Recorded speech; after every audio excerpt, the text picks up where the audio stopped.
Mummy ಏನು ಮಾಡ್ತಿದ್ಯಾ? ಬಿಸಿಗೆ ಚಳಿ ಆಗ್ತಿದೆ. ಚಳಿಗೆ ಉದ್ದುಲೆಕಾಳು ಸಾರು ಮಾಡಿ ಮುದ್ದೆ ಮಾಡಿದ್ರೆ ಸೂಪರಾಗಿರುತ್ತೆ. ಅದಕ್ಕೆ ಸಾರು ಮಾಡ್ತಾಯಿದ್ವಿ. ಮಾಡಿ ಏನೇನು ಹಾಕ್ತಿದ್ದೀರಾ? ಫಸ್ಟು ಎಣ್ಣೆ, ಸಾಸಿವೆ, ಈರುಳ್ಳಿ,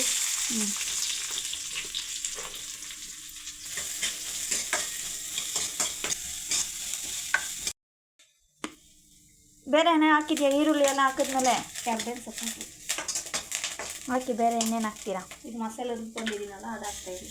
ಓಕೆ, ಮಸಾಲೆ ಒಳಗಡೆ ಏನೇನು ಹಾಕ್ಕೊಂಡಿದ್ದೀರಾ?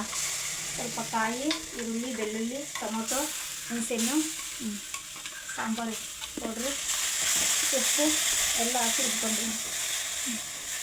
ಸ್ವಲ್ಪ ಎಲ್ಲ ಫ್ರೈ ಆಗಬೇಕು. ಎಷ್ಟು ನೀರು ಬೇಕೋ ಅಷ್ಟು ಹಾಕೋಬೇಕು.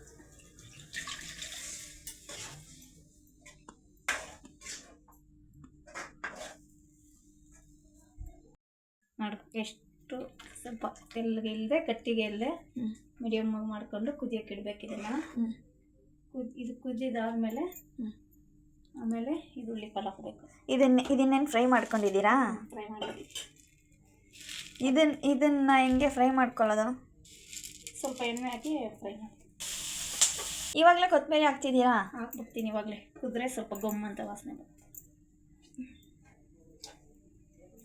ಕೊತ್ತಂಬರಿ ಸೊಪ್ಪು ಹಾಕ್ಬಿಟ್ಟು ಇವಾಗಲೇ. ಎಲ್ಲರೂ ಲಾಸ್ಟಲ್ಲಿ ಹಾಕ್ತಾರಲ್ಲ, ನೀವು ಯಾಕೆ ಇವಾಗಲೇ ಹಾಕಿದ್ದೀರಾ? ನಮ್ಮ ಮಕ್ಕಳು ತಿನ್ನಲ್ಲ ಲಾಸ್ಟಲ್ಲಿ ಹಾಕಿದ್ರೆ, ಎತ್ತಿ ಎತ್ತಿ ಆಚೆ ಇಡ್ತಾರೆ. ಸ್ವಲ್ಪ ಕುದಿಬೇಕು, ಅದಕ್ಕೆ ಇವಾಗ ಹಾಕ್ಬಿಟ್ಟು.